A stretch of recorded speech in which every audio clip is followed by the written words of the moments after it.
आणि आता बातमी आहे लाडकी बहीण योजनेसंदर्भात। लाडकी बहीण योजनेमुळे विकास निधी मिळण्यास विलंब होत असल्याची खंत कॅबिनेट मंत्री दत्तात्रय भरणेंनी व्यक्त केली आहे। निधी मिळण्यास उशीर, मात्र हळूहळू गाडी रुळावर येईल। इंदापूरमध्ये घरकुल धनादेश वाटप कार्यक्रमात भरणेंनी हे विधान केलंय।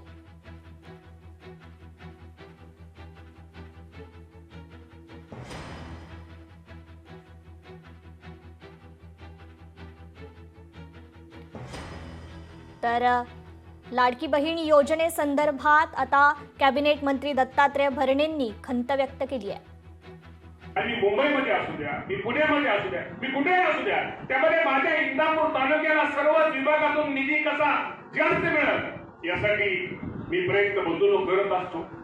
आज तुम्हाला मी सांगतो, ठीक आहे, आज लाडकी बहिणीमुळे थोडी योजना असल्यामुळे काही गोष्टीमध्ये थोडं निधीमध्ये थोडं याला उशीर होतोय, उशीर झाला होता, परंतु आज सगळं हळूहळू गाडी पूर्ववत यायला लागलेली आहे। ठीक आहे ना, हे लाडक्या बहिणींचे सुद्धा आता थोडं तिकडून काढलं का इकडे प्रॉब्लेम होतो। शिवभोजनचे सुद्धा आता 3 महिन्याचे मिळाले, 6 महिन्याच्या ऐवजी। परंतु आता मी तुम्हाला सांगितलं, सगळ्याच ठिकाणी जे आहे थोडीशी ओढाताण होणार, पैसे सगळ्यांचे मिळणार, कुठेही जाणार नाही। परंतु कशाला प्राधान्य द्यायचं हे सरकारला सुद्धा ठरवायचं असतं। 45,000 कोटी रुपये जर वर्षातून काढायचे आहेत बाजूला, तर मग इतर या काही गोष्टींना ताण सहन करावंच लागणार। आता या संदर्भात अजित पवारांचं देखील वक्तव्य समोर आलंय, पाहूया। लाडक्या बहिणीच्या हप्त्यामुळे विकास कामाचे पैसे यायला विलंब होतोय। मी विचारतो त्याला कुठली बातमी कळाली।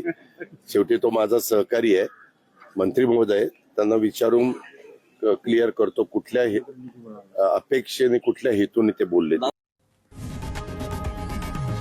लोकशाही मराठी ऐका, पहा, जागरूक रहा।